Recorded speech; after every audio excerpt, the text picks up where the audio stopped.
Jadi kita sebelum masuk ke kegiatan KKP kita, di sini saya akan menjelaskan bagian pengertian dari KKP. Pengertian KKP itu adalah salah satu layanan yang membahas masalah pribadi yang dialami masing-masing anggota kelompok untuk pengentasan masalah. Adapun tujuannya itu membantu individu memecahkan masalah yang dihadapi bersama melalui pengalaman kelompok. Lalu latar belakang dari KKP itu muncul dari kebutuhan untuk membantu individu, khususnya peserta didik, mengatasi masalah pendidikan, sosial, pribadi, dan karir agar dapat berkembang secara optimal. Adapun cara pelaksanaannya itu, individu diminta untuk menceritakan masalah yang sedang dihadapi saat ini. Kemudian anggota yang lain membantu menyelesaikan masalahnya. Saat ingin berpendapat, diharapkan mengacungkan tangan terlebih dahulu. Adapun ajas-ajasnya, yang pertama itu kerahasiaan, kekinian, kesukarelaan, keterbukaan, dan kenormatifan. Oke, baiklah. Apakah teman-teman semuanya sudah mengerti cara pelaksanaan kegiatan KKP kita? Sudah. Apakah teman-teman sudah siap kita melakukan KKP ini? Siap. Apakah suasana hati teman-teman dapat menerima kegiatan KKP kita ini? Dapat menerima. Oke, baik teman-teman, saya undang teman-teman untuk berdiri. Kita akan mengucapkan janji tentang kerahasiaan KKP kita. Boleh tangannya diangkat ke dada kiri sambil mengucapkan janji KKP kita. 1, 2, 3, ya. Saya berjanji setelah kegiatan KKP ini saya akan menjaga rahasia setiap individu. Oke teman-teman, saya persilakan dulu kembali.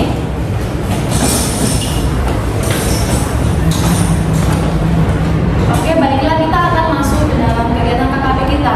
Mungkin untuk saudara Dina boleh diceritakan mengenai masalah pribadinya.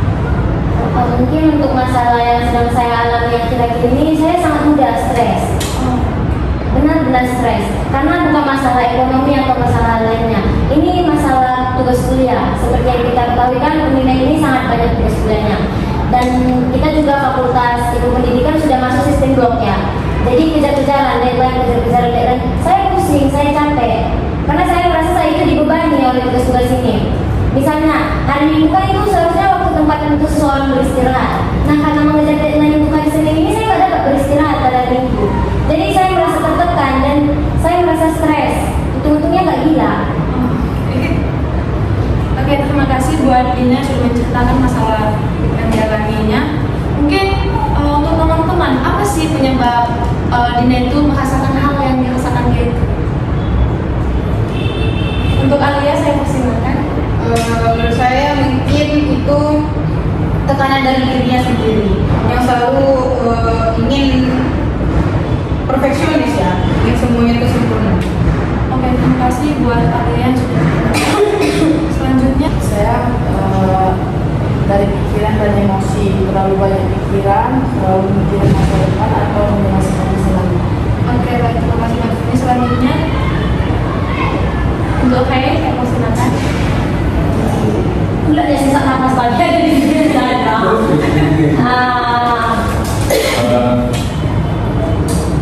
Untuk saya persilakan. Belum lagi nanti nggak bisa ngedit itu soal gitu. Oke, untuk saya persilakan. Saya udah tahu yang juga tadi jawabnya juga pernah juga sekali mungkin itu karena kesalahan diri sendiri karena mengundur tugasnya itu dan akibat ya akhirnya jadi dikejar deadline gitu kan, itu yang membuat kita stres. Oke, untuk selanjutnya Lutfi persilakan. Mungkin jawaban saya hampir sama dengan teman-teman sebenarnya. Di sini aku kurang manajemen waktu sehingga terakhirnya di situ deadline sudah deadline.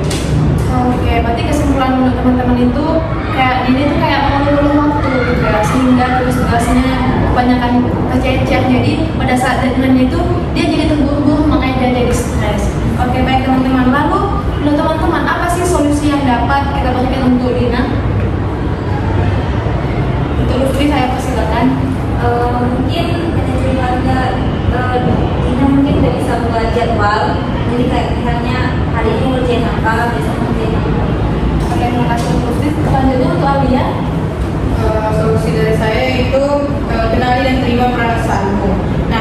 sadari bahwa stres adalah reaksi normal terhadap tekanan. Terus coba tuliskan apa yang membuat kamu stres agar lebih mudah dipahami dan juga diatasi. Selanjutnya untuk Hai. Mungkin kalau saya bisa dengan cerita kepada teman-teman sekalian biar tahu ada yang bisa membantu, dan juga bisa aja dengan beribadah atau solusi dari Allah. Insya Allah. Selanjutnya untuk Vini. Beri diri waktu beristirahat, istirahat. Oke. Berarti kesimpulannya itu seperti yang kayak kata tadi, kayak beribadah gitu ya. Jadi kalau misalnya si Dina lagi kayak merasakan hal yang stres menurut dia, itu kayak lebih membawakan itu ke dalam ibadahnya. Jadi mungkin apa yang dirasakan itu dia bisa berdoa. Jadi kayak semua masalah itu akan terselesaikan mungkin ya teman-teman. Oke, untuk Dina sendiri, apa sih komitmen dari Dina sendiri atas pendapat-pendapat dari teman-teman? Mungkin setelah saya mendengarkan solusi dari teman-teman yang tadi itu, saya berkomitmen ketika stres itu akan timbul, saya akan kembali beribadah kepada Allah SWT untuk meminta jalan ini ke depannya gimana. Dan sebelum hal itu terjadi, sebaiknya saya lebih memanajemen waktu saya seperti yang dibilang Musti tadi. Saya mulai membuat hari ini saya akan kerjain apa, besok saya kerjain apa. Nah mungkin setelah kejadian stres itu, seperti yang dikatakan Alia tadi, saya mulai menulis apa ya sih yang saya rasakan, apa yang saya sakiti hari itu. Nah mungkin juga untuk dari sini tadi itu, saya jadi harus lebih banyak beristirahat ke depannya, nggak mundur-mundur tugas lagi. Terima kasih teman-teman. Oke, terima kasih buat Dina. Oke, akhir sudah kegiatan KKP kita